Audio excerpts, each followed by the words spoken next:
Across the way, if the gracious reader will please to step over with us, he will find our young gentleman at Lord Rudham's house, which his lordship has lent to his friend the General, and that little family party assembled, with which we made acquaintance at Oakhurst in Tunbridge Wells.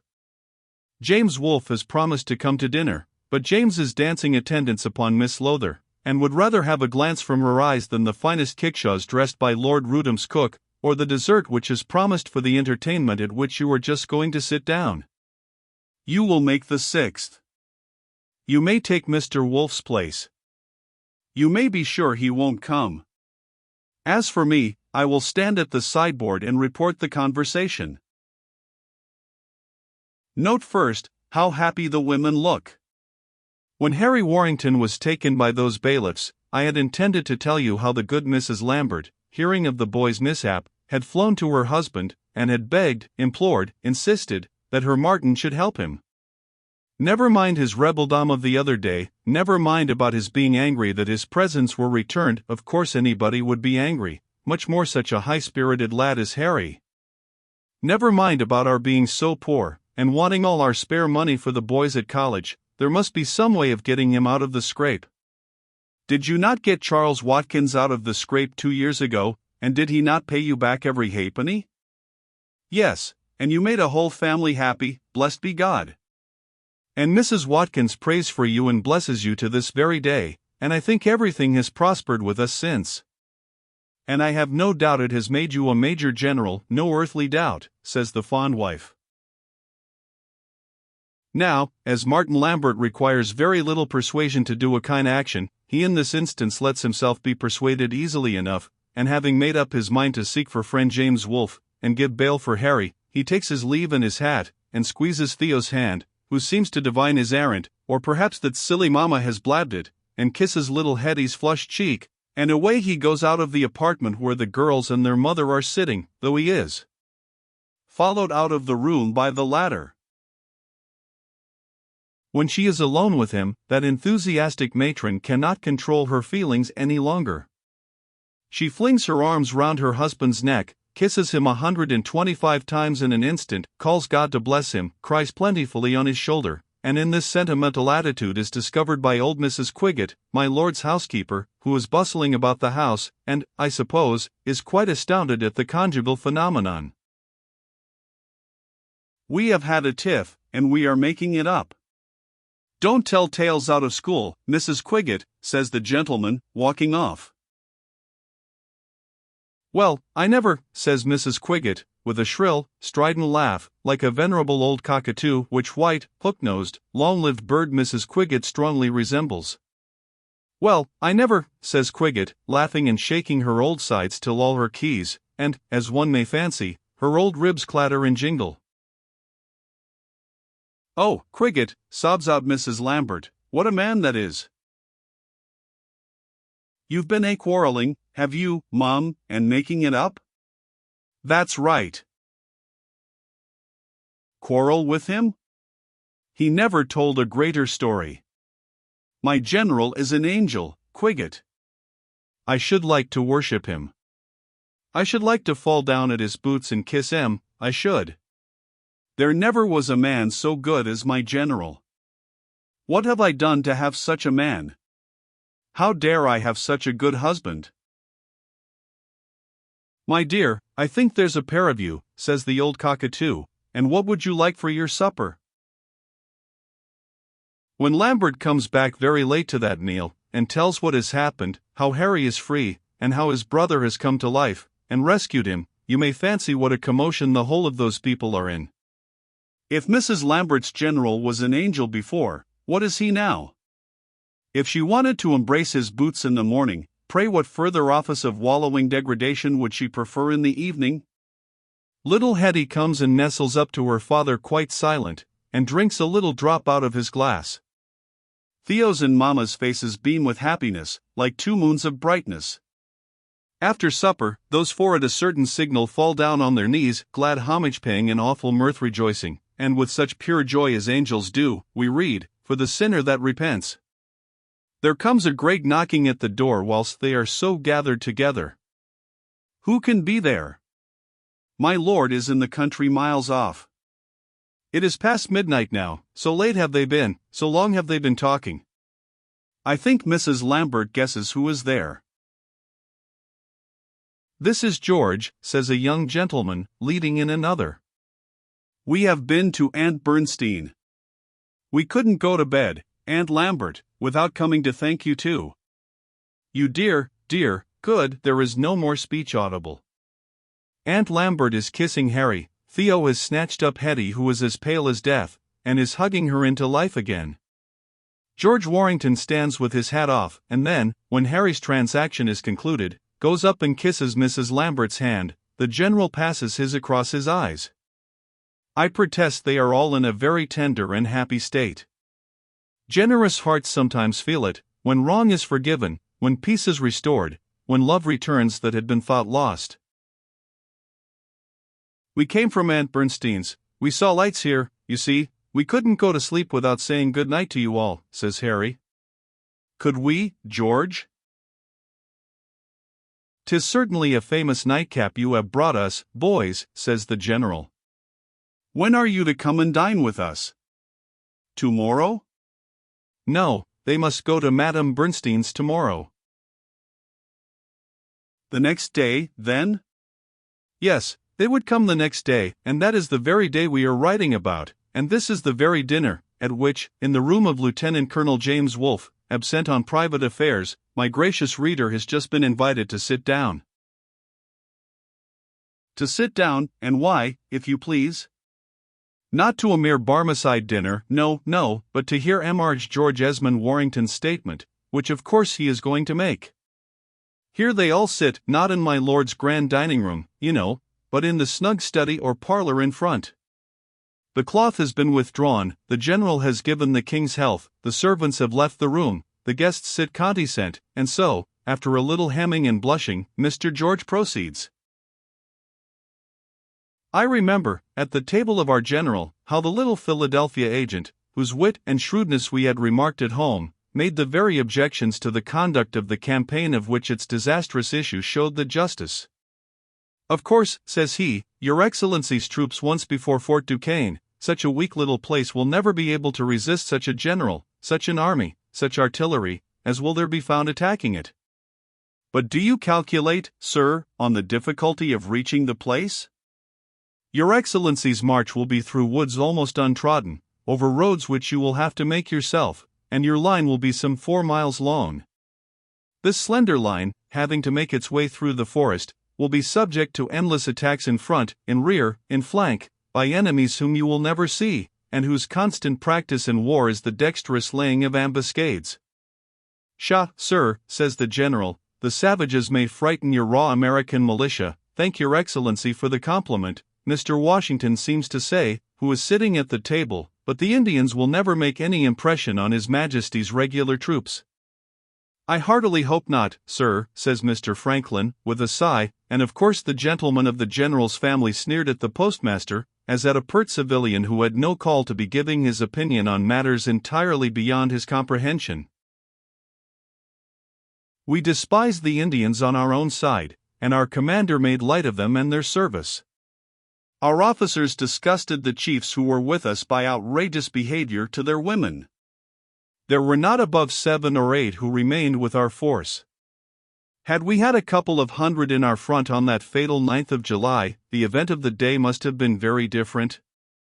They would have flung off the attack of the French Indians, they would have prevented the surprise and panic which ensued. 'Tis known now that the French had even got ready to give up their fort, never dreaming of the possibility of a defense, and that the French Indians themselves remonstrated against the audacity of attacking such an overwhelming force as ours. I was with our General with the main body of the troops when the firing began in front of us, and one aide-de-camp after another was sent forwards. At first the enemy's attack was answered briskly by our own advanced people, and our men huzzaed and cheered with good heart. But very soon our fire grew slacker, whilst from behind every tree and bush round about us came single shots, which laid man after man low. We were marching in orderly line, the skirmishers in front, the colors and 2 of our small guns in the center, the baggage well guarded bringing up the rear, and were moving over a ground which was open and clear for a mile or 2, and for some half-mile in breadth, a thick tangled covert of brushwood and trees on either side of us.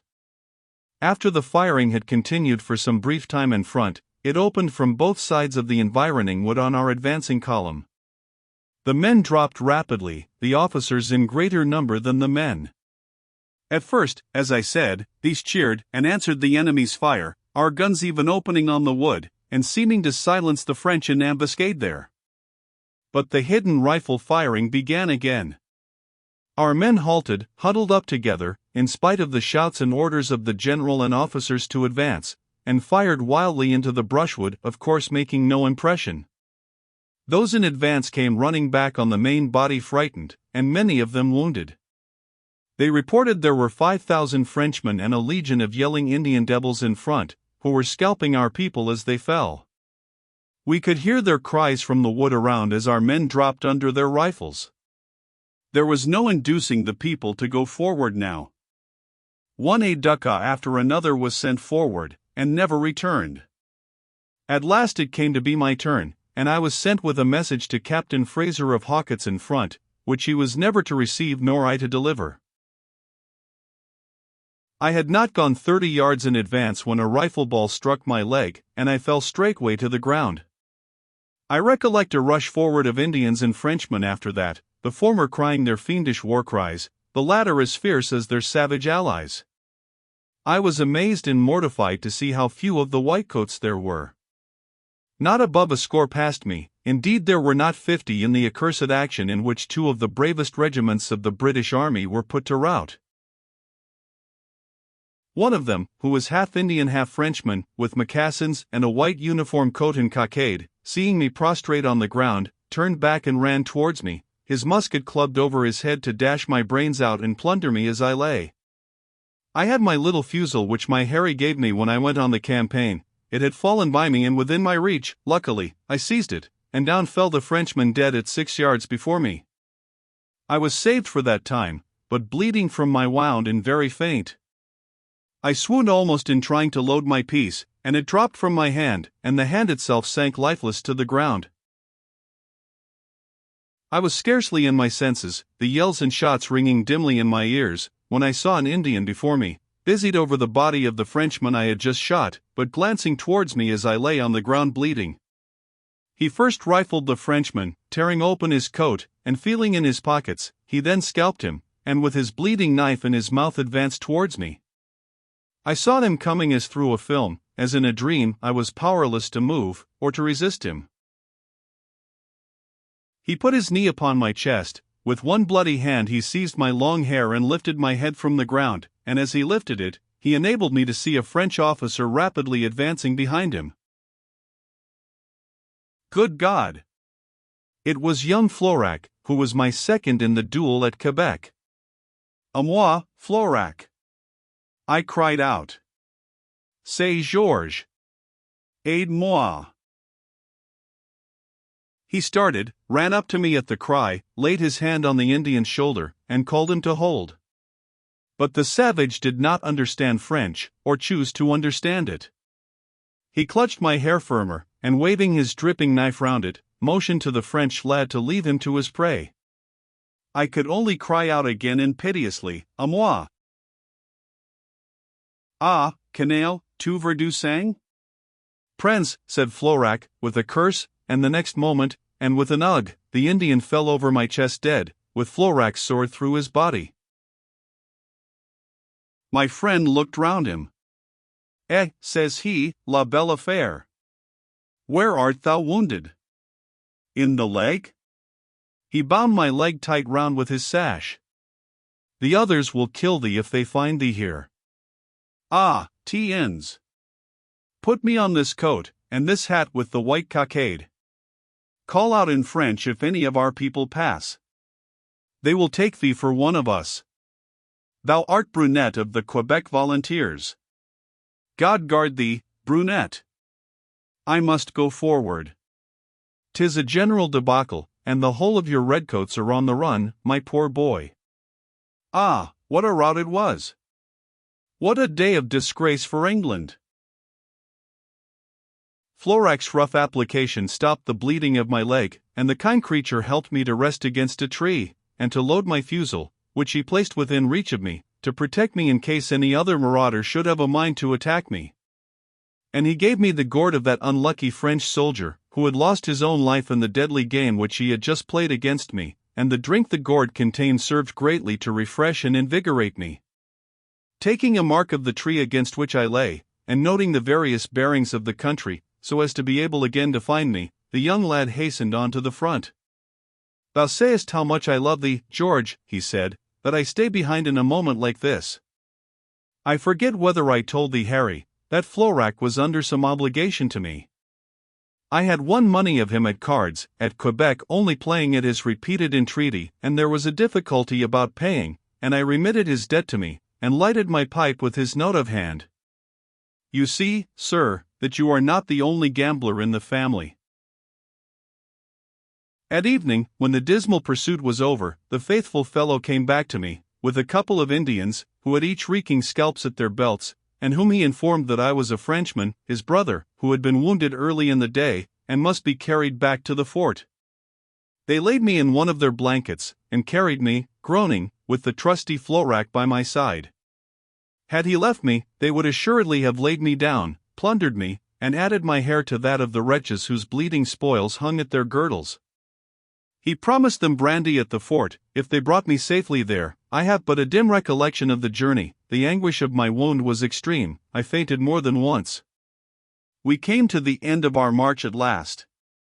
I was taken into the fort, and carried to the officer's log-house, and laid upon Florac's own bed.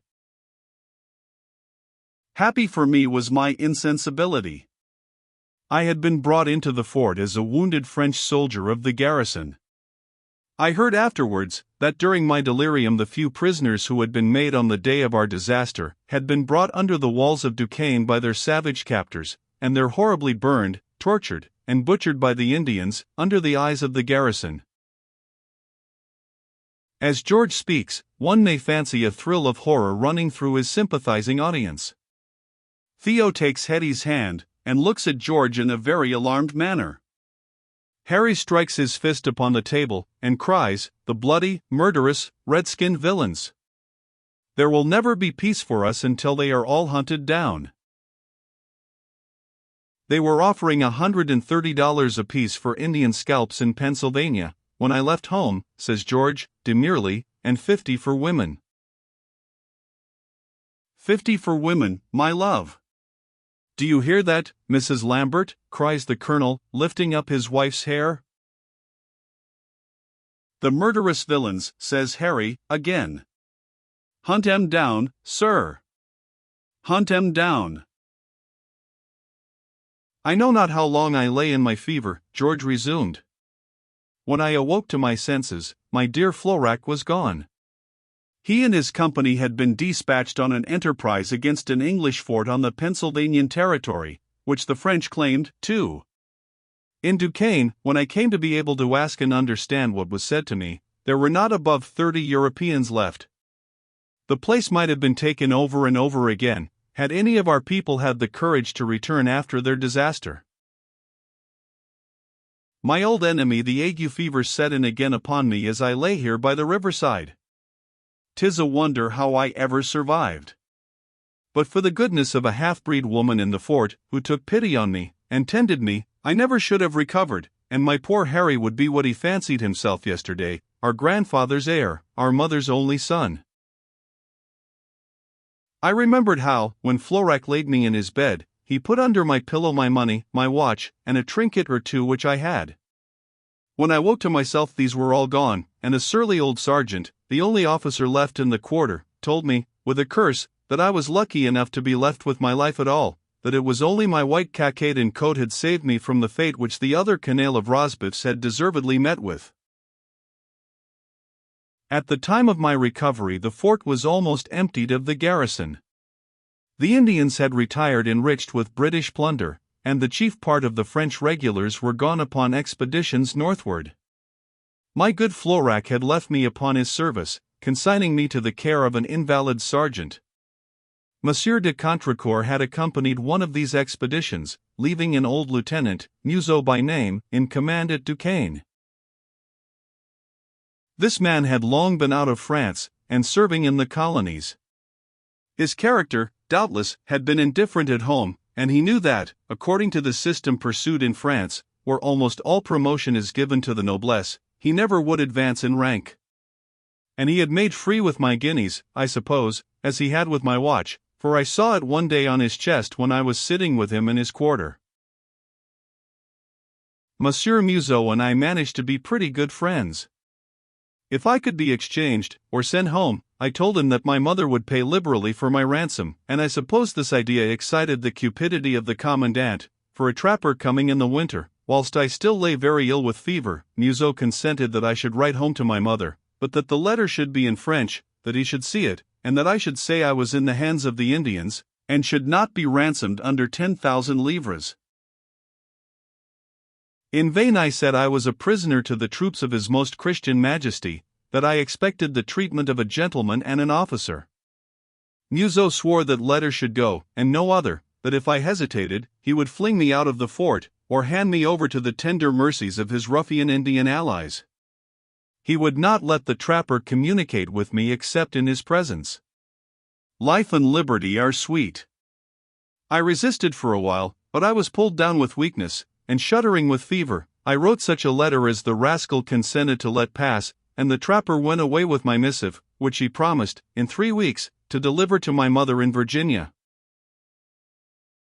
3 weeks, 6, 12, passed. The messenger never returned.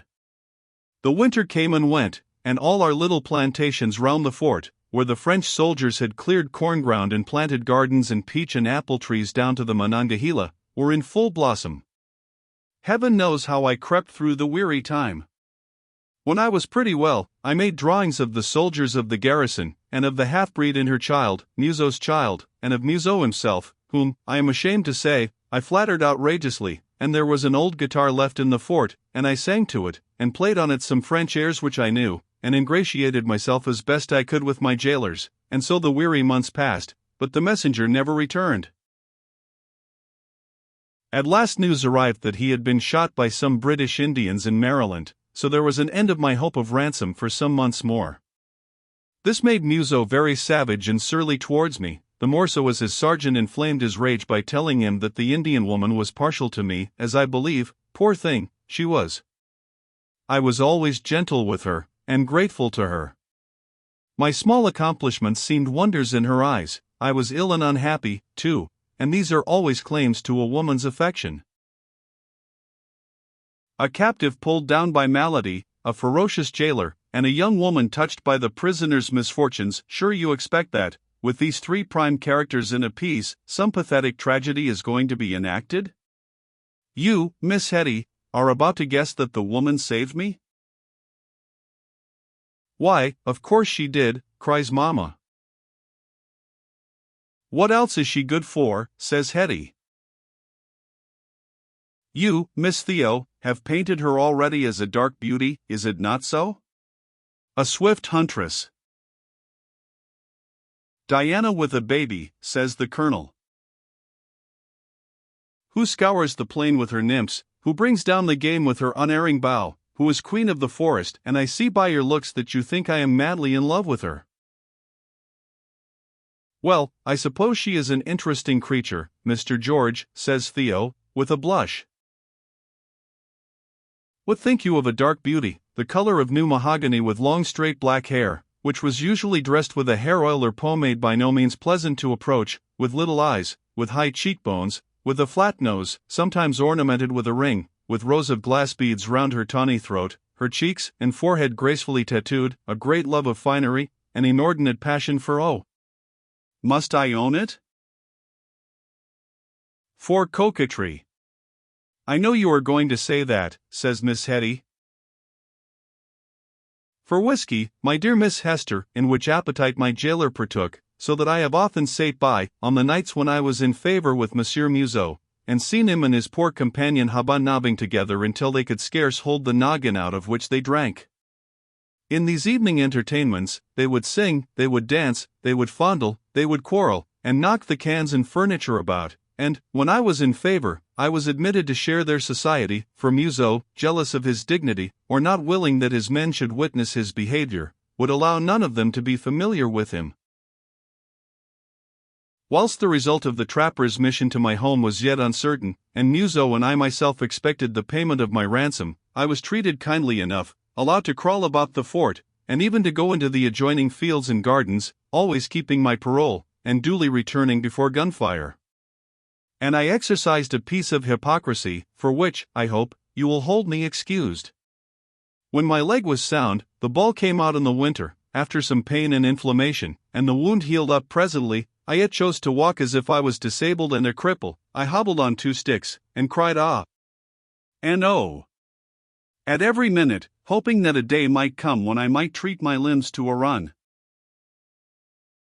Museau was very savage when he began to give up all hopes of the first messenger. He fancied that the man might have got the ransom money and fled with it himself. Of course he was prepared to disown any part in the transaction, should my letter be discovered. His treatment of me varied according to his hopes or fears, or even his mood for the time being. He would have me consigned to my quarters for several days at a time, then invite me to his tipsy supper table, quarrel with me there, and abuse my nation, or again break out into maudlin sentimentalities about his native country of Normandy, where he longed to spend his old age, to buy a field or two, and to die happy. Monsieur Museau, says I, 10,000 livres of your money would buy a pretty field or two in your native country? You can have it for the ransom of me, if you will but let me go. In a few months you must be superseded in your command here, and then ado the crowns and the fields in Normandy. You had better trust a gentleman and a man of honor. Let me go home, and I give you my word that 10,000 livres shall be paid to any agent you may appoint in France or in Quebec. Ah, young traitor, roars he, do you wish to tamper with my honor? Do you believe an officer of France will take a bribe? I have a mind to consign thee to my black hole, and to have thee shot in the morning. My poor body will never fetch 10,000 livres, says I, and a pretty field in Normandy with a cottage. And an orchard. Ah, sacre bleu, says Museau, whimpering, and a dish of triple à mode du pays. This talk happened between us again and again, and Museau would order me to my quarters, and then ask me to supper the next night, and return to the subject of Normandy, and cider, and trips à la mode de Cannes. My friend is dead now. He was hung, I trust, breaks in Colonel Lambert. And I need keep no secret about him. Ladies, I wish I had to offer you the account of a dreadful and tragical escape, how I slew all the sentinels of the fort, filed through the prison windows, destroyed a score or so of watchful dragons, overcame 1,000,000 of dangers, and finally effected my freedom. But, in regard of that matter, I have no heroic deeds to tell of, and own that, by bribery and no other means, I am where I am. But you would have fought, Georgie, if need were, says Harry, and you couldn't conquer a whole garrison, you know. And herewith Mr. Harry blushed very much. See the women, how disappointed they are, says Lambert. Mrs. Lambert, you bloodthirsty woman, own that you were balked of a battle, and look at Hetty, quite angry because Mr. George did not shoot the commandant. You wished he was hung yourself, Papa, cries Miss Hetty, and I am sure I wish anything my papa wishes. Nay, ladies, says George, turning a little red, to wink at a prisoner's escape was not a very monstrous crime, and to take money? Sure other folks besides Frenchmen have condescended to a bribe before now. Although Monsieur Museau set me free, I am inclined, for my part, to forgive him. Will it please you to hear how that business was done? You see, Miss Hetty, I cannot help being alive to tell it. Oh, George, Mr. Warrington, I beg your pardon, cries Hester. No pardon, my dear. I never was angry yet or surprised that anyone should like my Harry better than me. He deserves all the liking that any man or woman can give him. See, it is his turn to blush now, says George. Go on, Georgie, and tell them about the escape out of Duquesne, cries Harry, and he said to Mrs. Lambert afterwards in confidence, You know, he is always going on saying that he ought never to have come to life again, and declaring that I am better than he is.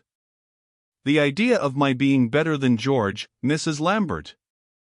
A poor, extravagant fellow like me. It's absurd.